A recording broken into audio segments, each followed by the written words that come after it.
करोड़ों जन्मों के भौतिक संसर्ग के कल्मश के कारण मनुष्य का हृदय भौतिकता के मल से आच्छादित हो जाता है। किंतु जब मनुष्य भक्ति में लगता है और निरंतर हरे कृष्ण का जप करता है तो यह मल तुरंत दूर हो जाता है और उसे शुद्ध ज्ञान प्राप्त होता है। परम लक्ष्य विष्णु को इसी जप तथा भक्ति से प्राप्त किया जा सकता है, अन्य किसी प्रकार के मनोधर्म या तर्क द्वारा नहीं। शुद्ध भक्त जीवन की भौतिक आवश्यकताओं के लिए चिंता नहीं करता है, न तो उसे कोई और चिंता करने की आवश्यकता है, क्योंकि हृदय से अंधकार हट जाने पर भक्त की प्रेमा भक्ति से प्रसन्न होकर भगवान स्वतः सब कुछ प्रदान करते हैं। यही भगवद गीता का उपदेश सार है। भगवद गीता के अध्ययन से मनुष्य भगवान के शरणागत होकर शुद्ध भक्ति में लग जाता है। जैसे ही भगवान अपने ऊपर भार ले लेते हैं, मनुष्य सारे भौतिक प्रयासों से मुक्त हो जाता है। अर्जुन ने कहा, आप परम भगवान, परम धाम, परम पवित्र, परम सत्य हैं। आप नित्य, दिव्य, आदि पुरुष, अजन्मा तथा महानतम है। नारद, असित, देवल तथा व्यास जैसे ऋषि आपके इस सत्य की पुष्टि करते हैं और अब आप स्वयं भी मुझसे प्रकट कर रहे हैं।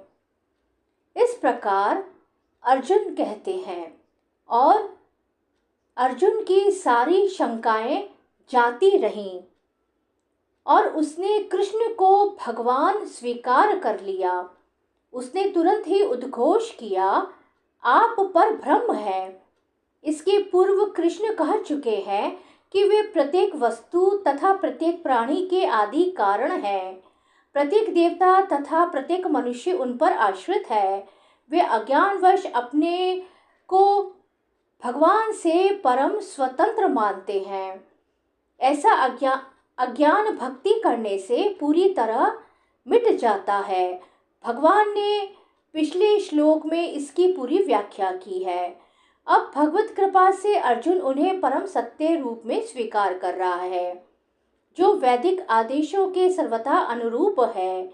ऐसा नहीं है कि परम सखा होने के कारण अर्जुन कृष्ण की चाटुकारी करते हुए उन्हें परम सत्य भगवान कह रहा है।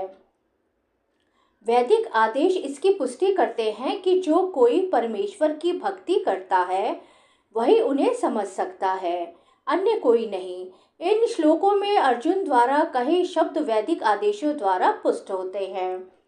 केन उपनिषद में कहा गया है कि परब्रह्म प्रत्येक वस्तु के आश्रय है और कृष्ण पहले ही कह चुके हैं कि सारी वस्तुएं उन्हीं पर आश्रित है। मुंडक उपनिषद में पुष्टि की गई है कि जिन परमेश्वर पर सब कुछ आश्रित है उन्हें उनके चिंतन में रत रहकर ही प्राप्त किया जा सकता है। कृष्ण का यह निरंतर चिंतन स्मरण है, जो भक्ति की नव विधियों में से है। भक्ति के द्वारा ही मनुष्य कृष्ण की स्थिति को समझ सकता है और इस भौतिक देह से छुटकारा पा सकता है। वेदों में परमेश्वर को परम पवित्र माना गया है। जो व्यक्ति कृष्ण को परम पवित्र मानता है वह समस्त पाप कर्मों से शुद्ध हो जाता है। भगवान की शरण में गए बिना पाप कर्मों से शुद्धि नहीं हो पाती। अर्जुन द्वारा कृष्ण को परम पवित्र मानना वेद सम्मत है। इसकी पुष्टि नारद आदि ऋषियों द्वारा भी हुई है। कृष्ण भगवान है और मनुष्य को चाहिए कि वह निरंतर उनका ध्यान करते हुए उनसे दिव्य संबंध स्थापित करे। वे परम अस्तित्व हैं। वे समस्त शारीरिक आवश्यकताओं तथा जन्म मरण से मुक्त हैं। इसकी पुष्टि अर्जुन ही नहीं अपितु सारे वेद पुराण तथा इतिहास ग्रंथ करते हैं। सारे वैदिक साहित्य में कृष्ण का ऐसा वर्णन मिलता है और भगवान स्वयं भी चौथे अध्याय में कहते हैं, यद्यपि मैं अजन्मा हूँ किंतु धर्म की स्थापना के लिए इस पृथ्वी पर प्रकट होता हूँ। वे परम पुरुष हैं, उनका कोई कारण नहीं है, क्योंकि वे समस्त कारणों के कारण हैं और सब कुछ उन्हीं से उद्भूत है। ऐसा पूर्ण ज्ञान केवल भगवत कृपा से प्राप्त होता है। श्री कृष्ण शरणम ममः। श्री कृष्ण शरणम ममः। श्री कृष्ण शरणम ममः।